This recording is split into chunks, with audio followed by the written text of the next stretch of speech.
इस कार्यक्रम के पुण्यार्जक हैं आयोजक संस्कार चातुर्मास समिति 2025 करमपुरा नई दिल्ली अंतर्गत श्री दिगंबर जैन पंचायत करमपुरा। संरक्षक श्री सतीश जैन, अध्यक्ष श्री सुंदरलाल जैन, उप प्रधान श्री महेश जैन, उप प्रधान श्री महिपाल जैन, महामंत्री श्री देवेंद्र कुमार जैन, कोषाध्यक्ष श्री सुशील जैन। कार्यकारिणी सदस्य श्री प्रदीप जैन, श्री घनश्याम जैन जी, श्री संजय जैन सीए, अरविंद जैन, मोहित जैन, राहुल जैन, निखिल जैन। सौभाग्य युवा मंडल करमपुरा अध्यक्ष अंशुल जैन, उपाध्यक्ष आयुष जैन, सचिव अभिषेक जैन, कोषाध्यक्ष असीम जैन। विनीत सखी महिला मंडल करमपुरा नई दिल्ली अध्यक्ष श्रीमती अनिता जैन, उपाध्यक्ष श्रीमती ऋतु जैन, मंत्री श्रीमती संगीता जैन, कोषाध्यक्ष Shrimati Sunita Jain. Vineet DLF capital green Motinagar सौभाग्य युवा मंडल करमपुरा श्री अचल जैन।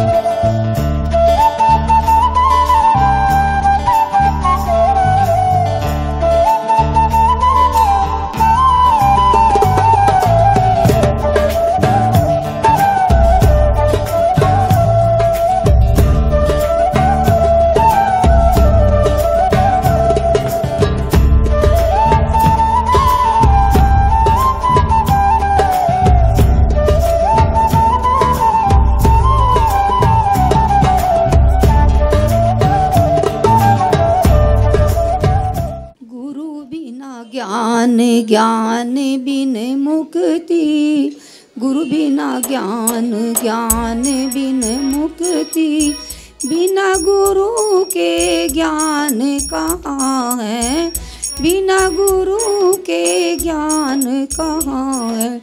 मुक्ति का मार्ग दिखाए गुरुवर, मुक्ति का मार्ग दिखाए गुरु। बोलो सौभाग्य सागर गुरुदेव की जय। गुरुदेव के ऊपर मैं छोटी सी एक घटना है, एक असली घटनाएं सुनाऊंगी। गुरुदेव को समर्पण क्या होता है और आज त्याग क्या वो है पर्व है आज कि त्याग की भावना क्या होती है और त्याग के प्रति हमें क्या मिलता है और क्या नहीं मिलता। सच्ची श्रद्धा हो तो हम सब कुछ पा सकते हैं।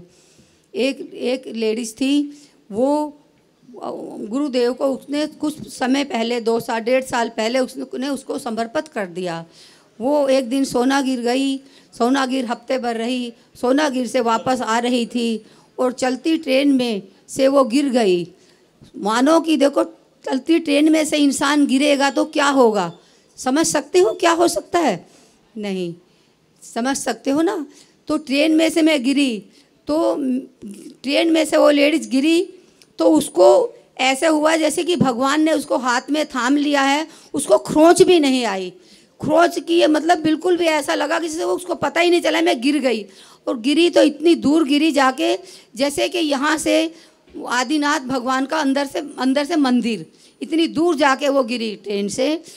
क्यों था कि गुरु के प्रति उसको समर्पण था, भगवान के प्रति श्रद्धा थी। भगवान चंदा प्रभु भगवान से बोल के आई थी, प्रभु मैं इस परिवार को क्यों नहीं छोड़ पा रही हूँ, ऐसी शक्ति दो मुझे ताकि इस परिवार को छोड़ सकूँ और आपको गुरुदेव को समर्पण कर सकूँ। गुरुदेव को मैं सब दे चुकी हूँ तो उनको मैं समर्पण कर सकूँ। भगवान ने मुझे ऐसे थाम लिया जैसे वहाँ गद्दे बिछा दिए हों या फिर वहाँ पे मतलब ऐसा कुछ भी खरोच नहीं आई। घर पे आई वो लेडीज तो उसने अपने बच्चों से किसी से कुछ नहीं कहा कि मेरे चोट लग गई या मतलब कुछ लगा ही नहीं, तो वो बताती क्या, क्योंकि भगवान ने उसे हाथों में थाम लिया था। ऐसी कहानी सुनाई है ना, लेकिन वह कोई और महिला नहीं थी, वह कोई और श्राविका नहीं थी, वह हमारी शुभ अवसरमती माता जी के ग्रस्त जीवन की घटना थी, जिनने उनको इस मार्ग में बढ़ाया, इस मार्ग में लगाया कि अब बहुत समय हमने अपने परिवार के लिए बिता दिया, अब क्यों ना हम संयम मार्ग पे अपने गुरु चरणों में जीवन को सार्थक और सफल करें।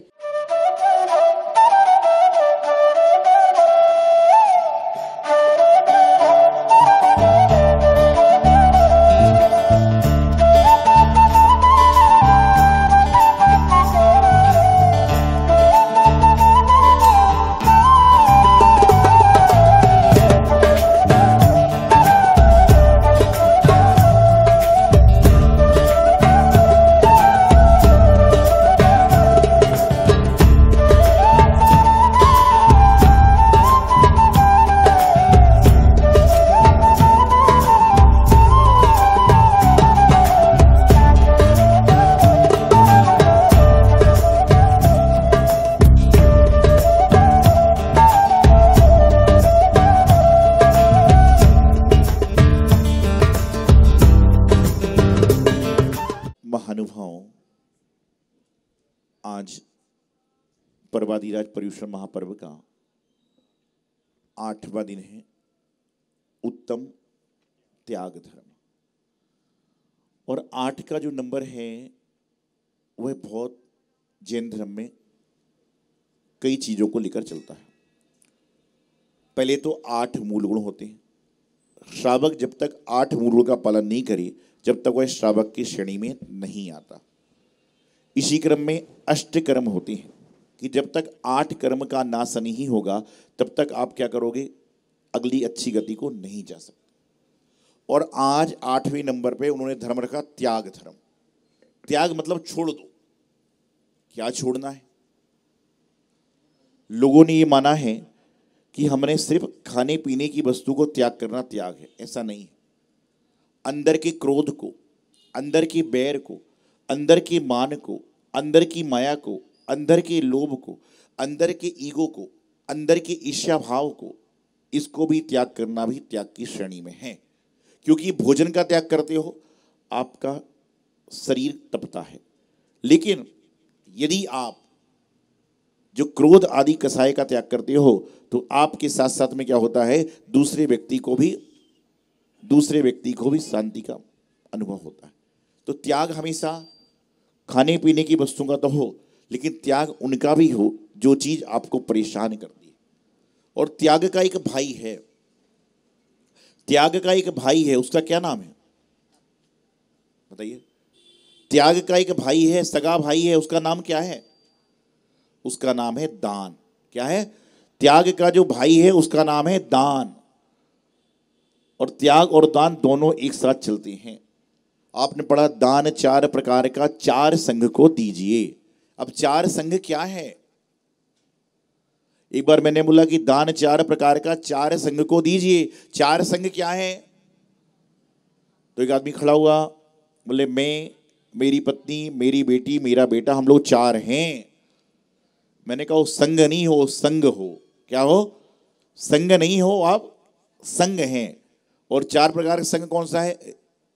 ऋषि, मुनि, यति और अनगार। वर्तमान में मुनि आदि का, श्रावक, श्राविका। हमारा क्या है? संग है। इसमें घा आता है और आपके संग में क्या है? गा आता है। कि जो संग है वह आपका है और जो संग है वह यहां पर है। तो दान है 4 प्रकार का। 4 प्रकार का दान कौन सा है? सबसे पहला आहार दान। जब दान की बात आती है तो आहार दान एक ऐसा दान है, उसमें सारे के सारे दान समाहित हो जाते हैं। और आपको बताऊं, जब दान में पंचाचार्य यदि किसी दान में हुआ है तो वह मात्र किस में हुआ है? आहार दान में ही पंचाचार्य की वृष्टि हुई है। और अन्यत्र किसी भी कोई दान में पंचाचार्य की वृष्टि हुई है क्या? बताइए, हुई है? नहीं हुई। औषधि दान, ज्ञान दान, अभय दान, ये 4 प्रकार का दान दिया जाता है। आज जब आप आहार देने जाते हो और आहार देकर आते हो तो आपके मन में कितनी प्रफुल्लता होती है, क्योंकि वह माँ धन्य हो जाती हैं जो अपने बेटे को भोजन तो रोज कराती हैं, लेकिन वह जिनवाणी के जो बेटे हैं, प्रभु के बेटे हैं, नृगंथ मुनिराज को भोजन कराती हैं, आहार देती हैं। उस दिन उस माँ की धन्यता का क्या कहना। आज लोग बाग महाराज को आहार देने क्यों आते हैं? अभी रक्षाबंधन आया था, राखी की लोग बोली ले रहे थे, पीछे बांधने के नियम ले रहे थे। क्यों? क्योंकि यह संत हैं जिन्होंने अपनी बहन के सामने कलाई नहीं फैलाई, तो आज सारी संसार की माता बहनें उनकी बहन होके उनकी पिछिका में राखी बांधने का त्याग करती हैं। एक बहन को त्याग किया तो सारे संसार की बहनें उनकी बहन बन जाती। उन्होंने अपने एक घर का त्याग किया तो आज सारे के सारे लोग क्या चाहते हैं? महाराज मेरे घर पे आ जाएं। कई लोग तो महाराज के नाम से घर का नाम रख देते हैं। क्यों? उन्होंने त्याग किया तो उनके लिए दुनिया चाहती है। जो संग्रह करता है उसका जीवन बेकार हो जाता है। बादल देखा आपने? बादल काला कब होता है? कब होता है? जब वह ग्रहण कर लेता है तो बादल काला हो जाता है, और जब वह छोड़ देता है तो क्या होता है? बादल स्वच्छ हो जाता है। यही त्याग की महिमा है कि हम ग्रहण करते हैं तो हमारे अंदर कालिमा हो जाती है, और हम छोड़ते हैं तो हम वापस स्वच्छ हो जाते हैं। अर्जन के साथ में विसर्जन भी जरूरी है। मात्र अर्जन करने से नहीं होगा, भोजन भी करते हैं तो शुद्धि को भी जाना पड़ता है। विसर्जन नहीं करोगे तो भोजन नहीं कर सकते। अर्जन करोगे, विसर्जन करना आवश्यक है। आज महाराज को पड़गाते हो, पहले हे स्वामी नमस्तु करते हो, विधि मिलती है तो सारा काम करते हो, उसके बाद महाराज पड़कते हैं और उसके बाद में भी आपसे लेना है तो लेंगे, नहीं लेना तो नहीं लेंगे। क्यों? क्योंकि उन्होंने एक रोटी को छोड़ दिया तो सारे संसार की रोटियां उनके पीछे लगी हैं कि हमारे आकर भोजन ग्रहण कर लें। छोड़ने से, पकड़ने से कुछ नहीं हो। एक बार एक व्यक्ति संतों के समुदाय में आ गया और कहने लगा मैं आपके साथ में जाना चाहता हूं। संत ने कहा चलिए कोई बात नहीं है। वो एक आया, पूजा करता, पाठ करता, सब कुछ करता, लेकिन उसका मन नहीं लगता। तो गुरु से कहा गुरु जी सब कुछ सही है लेकिन मेरा मन नहीं लगता, मैं क्या करूं? तो गुरु ने पूछा तुम्हें क्या विकल्प है? उसने कहा मेरे खेत में एक झोपड़ी थी, बहुत सुंदर थी, मुझे बार बार रह रहकर उसकी याद आती है। गुरु ने कहा एक बार घर जाओ। बोले नहीं मैं घर जाना नहीं चाहता, लेकिन झोपड़ी से मुझे प्रेम है। गुरु ने कहा एक बार घर जाओ। जाने लगा, एक स्टारबक्स से कहा इसको माचिस दो। बोले माचिस का क्या करूंगा? बोले घर जाओ, उस झोपड़ी में आग लगाओ और फिर लौट के आ जाना। झोपड़ी में आग लगाइए, आग लगाकर लौट के आ जाना। और आपको जानकर आश्चर्य होगा कि झोपड़ी में जब आग लगा के लौटा उसके बाद उसको कभी झोपड़ी की याद नहीं आई, क्योंकि जब तक आपके उसके प्रति लगाव है, ममत्व है, जब तक आपको उसकी याद आ रही, बाद में समाप्त। झोपड़ी नहीं है तो क्या होगा?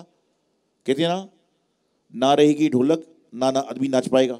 ढोलक होगी तो आदमी नाचेगा ना। तो इसी प्रकार से झोपड़ी नहीं तो आदमी को कैसे याद आएगी? तो आदमी त्याग करता है, अंतरंग से नहीं करता, बहिरंग से करता है। और जब बहिरंग से त्याग करता है तो उसको अंतरंग का त्याग हो ही नहीं पाता। अपने अंतरंग का त्याग करने का प्रयास करें, बहिरंग में तो त्याग अपने आप हो जाएगा। और बहिरंग में होगा तो अंतरंग में भी दिखेगा, लेकिन अंतरंग में ही नहीं, बहिरंग में नहीं चल रहे हैं। लोग त्याग करने आते हैं। आज उत्तम त्याग का दिन है, खाने पीने की वस्तु का भी त्याग करना है। अरे कौन सी वस्तु का? कौन सी वस्तु का? एक महिला खड़ी हो गई पिछले त्याग के दिन, बोले महाराज जी मैं भी त्याग करने के लिए आई हूँ। मैंने कहा बहुत अच्छा, क्या त्याग कर रहे हो?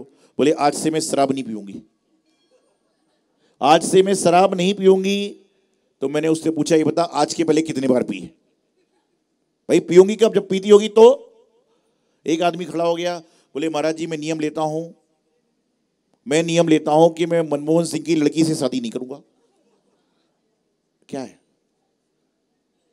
ऐसे नियम से क्या होगा? नियम वह लीजिए जो आपकी आत्मा के कल्याण कराने के लिए हो। झांसी शहर नाम सुना आपने? क्यों फेमस है झांसी? खूब लड़ी मर्दानी वो तो झांसी वाली रानी थी।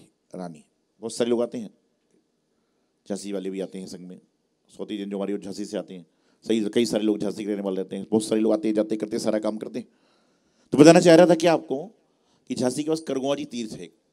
कोई गए झांसी? गए? करगुआ जी तीर्थ दर्शन किए होंगे। वहां पर संघ रुका था, संघ चल रहा था। एक दादी जी आई, एक्चुअल में दादी जी थी, नाराज होने वाली बात नहीं है। लगभग उनकी उम्र थी 82 साल की। श्रीफल हाथ में था। बोले महाराज जी मैं आज नियम लेने आई हूँ। हम गुरुदेव के संग में थे उस समय। तो मैंने कहा कि दादी जी आप तो दीक्षा लोगे? बोले बस यही है, मैं मंदिर में नहीं आऊँ और मेरे पीछे महाराज जी लग जाते हैं। मैंने मंदिर में एंट्री नहीं मारी, पीछे महाराज लग जाते हैं, दीक्षा लेगी। अभी मेरी उम्र दीक्षा लायक नहीं है। कोई बात नहीं, नहीं तो नहीं सही। तो मैंने कहा कि कोई प्रतिमा वगैरह लेने आए होगे? बोले मेरे परिवार की ओर से तीर्थ पर प्रतिमा 2-2 विराजमान कर दी गई हैं। मतलब प्रतिमा भी नहीं लेना चाहती। देने की बात नहीं थी, लेने की बात थी कि प्रतिमा मतलब अपने व्रत अंगीकार करना। फिर मैंने धीरे से पूछ लिया कि आपका रात्रि भोजन का तो त्याग होगा? अरे बोले महाराज बुढ़ापे में जो खाना मिलता नहीं है, बहू देती नहीं तो रात को मिलता, तो रात को खाना पड़ता है। इतने में पोता साथ में था, वह कहता महाराज जी रात को जब तक पानी पूरी ना खाए जब तक इसको नींद नहीं आती है। मतलब पानी पूरी भी हो गई और आलू भी हो गया। अगला मेरा प्रश्न समाप्ति हो गया। तो फिर हमने पूछा कि त्याग क्या करना चाह रहे हो? बोले महाराज जी मैं आज से जिंदगी भर ताउमर, 82 साल की लेडीज कह रही है, आज से जिंदगी भर ताउमर में त्याग करने आई हूं। मैंने पूछा किस चीज का? अरे बोले सांस तो लेने दो। बोले आज से ताउमर जिंदगी भर में नियम ले रही हूं कि मैं मूंगफली का त्याग करूंगी।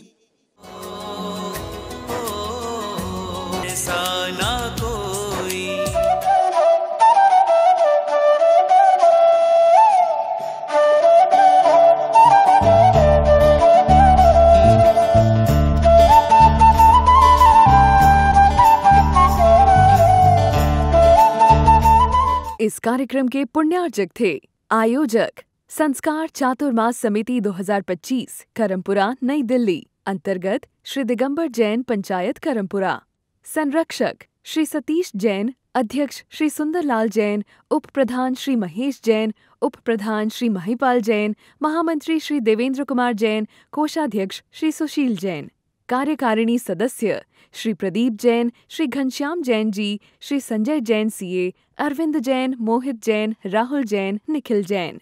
सौभाग्य युवा मंडल करमपुरा अध्यक्ष अंशुल जैन, उपाध्यक्ष आयुष जैन, सचिव अभिषेक जैन, कोषाध्यक्ष असीम जैन। विनीत सखी महिला मंडल करमपुरा नई दिल्ली अध्यक्ष श्रीमती अनिता जैन, उपाध्यक्ष श्रीमती ऋतु जैन, मंत्री श्रीमती संगीता जैन, कोषाध्यक्ष Shrimati Sunita Jain. Vineet DLF capital green Motinagar सौभाग्य युवा मंडल करमपुरा श्री अचल जैन।